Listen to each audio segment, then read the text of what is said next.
Kalau saudara perhatikan baik-baik firman Tuhan di dalam pelayanan Yesus, Tuhan Yesus tidak menyembuhkan saudaraku begitu saja, tapi dalam semua kasus kesembuhan yang kita baca di Alkitab, Tuhan Yesus baru menyembuhkan ketika ada orang yang beriman.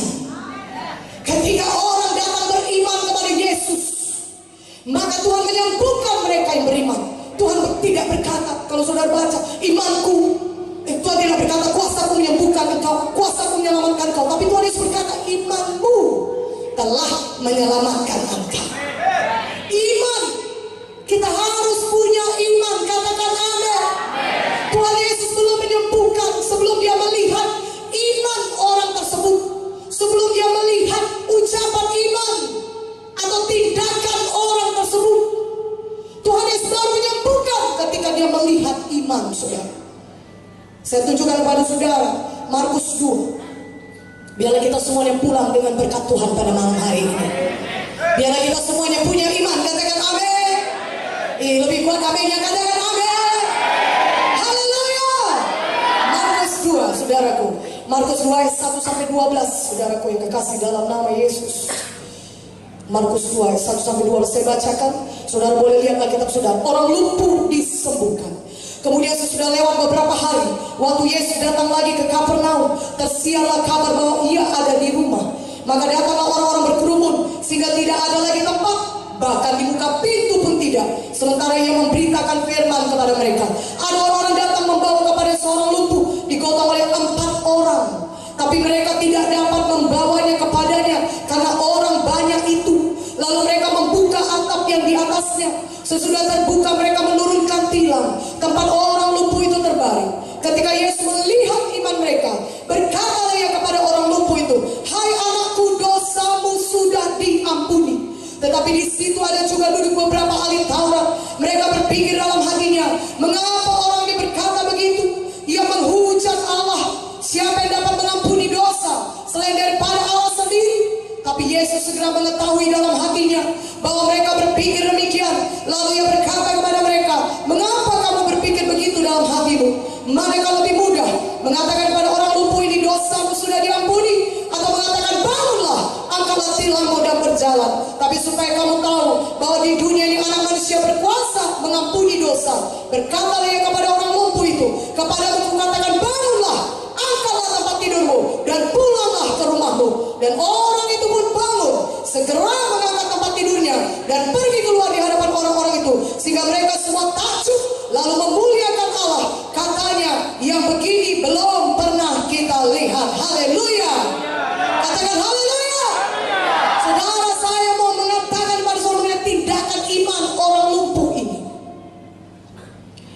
Firman Tuhan berkata dalam Yakobus 2:26, seperti tubuh tanpa roh adalah mati, demikian juga adalah iman tanpa perbuatan adalah mati. Saudaraku, iman belum iman sebelum ditindakkan. Iman barulah iman kalau saudara sudah menindakkannya. Saudara tindakan dengan mengucapkan iman tersebut dan juga bertindak. Saudara katakan amin. Inilah yang dilakukan oleh orang lumpuh. Kalau saudara lihat dia lumpuh, dia bukan hanya sekedar lumpuh yang hanya sebelah kakinya lumpuh tapi masih bisa berjalan, pincang, bukan. Dia betul-betul lumpuh. Dia tidak dapat bergerak sama sekali. Kalau dia pakai pikiran manusiawinya, maka dia akan berpikir tidak ada harapan baginya. Karena dia tidak dapat bergerak. Tetapi dia punya iman. Katakan amin. Amin. Iman itu adalah dasar dari segala sesuatu yang saudara harapkan. Bukti dari segala sesuatu yang belum saudara lihat. Itulah iman. Dia punya iman. Singkatnya, iman itu percaya Tuhan Yesus bisa menyembuhkan saudara walaupun saudara melihat saudara belum sembuh. Iman itu saudara percaya kepada apa yang dikatakan Yesus. Saudara diberkati, saudara berhasil, saudara diurapi, saudara sembuh. Saudara percaya itu jadi kepada saudara.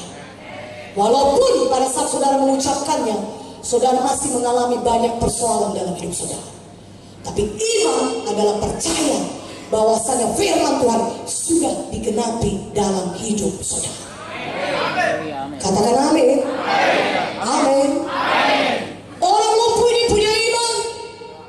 Dia tidak berkata, matilah aku, mana ada harapan lagi kepadaku. Tubuhku pun tidak bisa bergerakkan. Bagaimana aku bisa datang kepada Yesus? Badanku pun tidak bisa bergerak. Tidak, dia punya iman. Dia panggil 4 orang temannya, bawa aku kepada Yesus. Aku dengar Yesus menyembuhkan orang sakit. Aku dengar dia menyembuhkan orang kusta. Tidak ada seorang pun bisa menyembuhkan orang kusta demikian saja. Aku dengar dia membangkitkan Lazarus. Aku dengar dia melakukan banyak mujizat. 5 roti 2 ikan. Oh, bisa memberi makan 5.000 orang. Dia melakukan begitu banyak mujizat. Bawa aku kepada Yesus. Aku percaya aku pasti sembuh. Ketika aku bertemu Yesus, aku pasti sembuh. Itu imannya, saudara. Dia mengajak 4 orang temannya, bawa aku kepada Yesus. 4 orang temannya sama-sama beriman. Katakan amin. Katakan amin. Haleluya.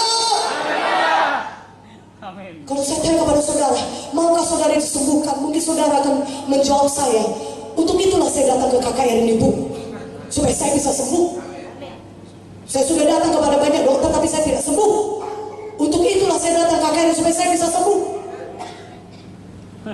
Saya berkata kepada saudara, Tuhan mau melihat iman saudara. Haleluya. Tapi saya tidak punya iman, saudara berkata.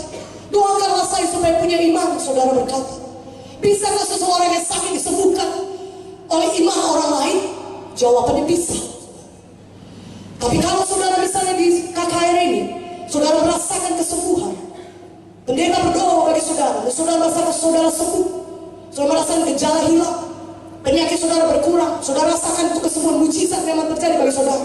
Tapi 2 hari kemudian, 1 minggu kemudian, atau mungkin 1 bulan kemudian, ketika gejala penyakitnya sama